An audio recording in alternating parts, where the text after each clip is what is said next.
కండువాలు మార్చారు, పార్టీలు మారారు, క్యాడర్ను తీసుకెళ్లారు, ఏకంగా పార్టీ ఆఫీస్ను కూడా లాగేసుకున్నారు. పార్టీ జెండా మార్చినంత ఈజీగా పార్టీ ఆఫీస్ భవనం రంగులు మార్చేశారు. ఇప్పుడు ఈ భవనం చుట్టూ పినపాక నియోజకవర్గంలో దండయాత్రలు, ఎదురుదాడులు, ఆక్రమణల పర్వం పీక్ లెవెల్కు చేరింది. భద్రాద్రి జిల్లా పినపాక నియోజకవర్గంలో పార్టీ కార్యాలయం పేరుతో మహా రంజుగా రాజకీయం సాగుతోంది. పోటాపోటీగా నేతల చర్యలు, సూటిపోటి మాటలు అగ్గిరాజేస్తున్నాయి. భద్రాద్రి జిల్లాలోని పినపాక నియోజకవర్గంలో మాజీ ఎమ్మెల్యే రేగా కాంతారావు, ప్రస్తుత ఎమ్మెల్యే పాయం వెంకటేశ్వరరావు మధ్య పచ్చగడ్డి వేసినా వెయ్యకుండా భగ్గుమంటోంది. తెలంగాణ ఏర్పడిన వద్ద నుంచి ఇదే తంతు. పినపాక నుంచి 2 సార్లు ఎమ్మెల్యేగా ఎన్నికయ్యారు రేగా కాంతారావు. పాయం వెంకటేశ్వరరావు 3 పార్టీల నుంచి 3 సార్లు ఎమ్మెల్యేగా గెలిచారు. రేగా మాత్రం 2 సార్లు కాంగ్రెస్ నుంచి అసెంబ్లీకి వెళ్లారు. ఎస్టీకి రిజర్వ్ అయిన ఈ నియోజకవర్గంలో ఇద్దరు తలపడ్డారు. ఒక్కోసారి ఒక్కొక్కరుగా గెలుస్తున్నారు. ఇప్పుడు వారి మధ్య పార్టీ కార్యాలయం గొడవ రచ్చరచ్చ చేస్తోంది. పినపాక కాంగ్రెస్ పార్టీ కార్యాలయం మణుగూరు కేంద్రంగా గతంలో నిర్మాణమైంది. దీనికి కిలారు శెట్టి హరిబాబు తండ్రి 4 కుంటల భూమిని కాంగ్రెస్ పార్టీ కార్యాలయానికి ఇచ్చారు.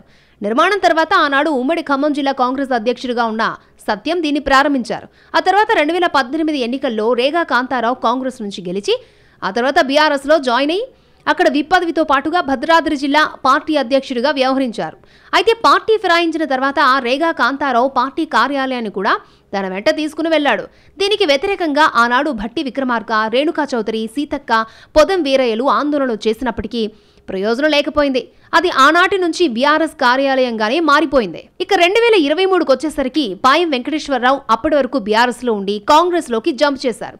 ఇంకేముంది, కాంగ్రెస్ ఎమ్మెల్యేగా పాయం గెలిచారు. కాంగ్రెస్ నుంచి గెలిచిన తర్వాత ఒకప్పుడు కాంగ్రెస్ కార్యాలయంగా ఉన్న ఆఫీసును తిరిగి స్వాధీనం చేసుకోవడానికి విశ్వ ప్రయత్నాలు చేస్తున్నారు. కొన్ని రోజుల క్రితం ఏకంగా కాంగ్రెస్ కార్యకర్తలు పినపాక బీఆర్ఎస్ కార్యాలయంపై దాడి చేసి ఆక్రమించారు. ఆనాడు బీఆర్ఎస్ కార్యాలయంగా ఎలా మార్చేశారో ఈనాడు అదే కార్యాలయాన్ని కాంగ్రెస్ ఆఫీస్గా మార్చేశారు. నాడు నేడు పోలీసులు ప్రేక్షక పాత్రకే పరిమితమయ్యారు అని స్థానికులు అంటున్నారు. పార్టీ కార్యాలయాన్ని అక్రమంగా ఆక్రమించుకున్నారని ఏకంగా ఆ పార్టీ వర్కింగ్ ప్రెసిడెంట్ కేటీఆర్తో పాటుగా రేగా కాంతారావు, సండ్ర వెంకట వీరయ్యలు ఆరోపిస్తున్నారు. ఇంకా ముందుకు వెళ్లి తనను హత్య చేయడానికి ప్రయత్నాలు జరుగుతున్నాయని రేగా కాంతారావు ఆరోపించడం కలకలం రేపింది. భవనం తమదంటే తమదంటూ ఇరు పార్టీల నాయకులు క్లెయిమ్ చేసుకుంటున్నారు. ఈ వ్యవహారం చివరికి ఉద్రిక్తతకు దారితీసింది. అసలు పార్టీ కార్యాలయం ఎవరిది అనేది మాత్రం అక్కడున్న అధికారులు స్పష్టం చేయాల్సిండగా ఆనాడు బీఆర్ఎస్ అధికారంలో ఉన్నప్పుడు బీఆర్ఎస్ వైపు అధికారులు చేతులూపారు. నేడు కాంగ్రెస్ అధికారంలో ఉండడంతో కాంగ్రెస్ వైపు చేతులూపుతూ రైట్ అనేలా వ్యవహరిస్తున్నారు. మొత్తం మీద పార్టీ కార్యాలయం వివాదం మాత్రం 2 పార్టీల మధ్య, 2 నేతల మధ్య వివాదంగా మారింది. ప్రశాంతంగా ఉన్న మణుగూరులో చిచ్చురేపింది.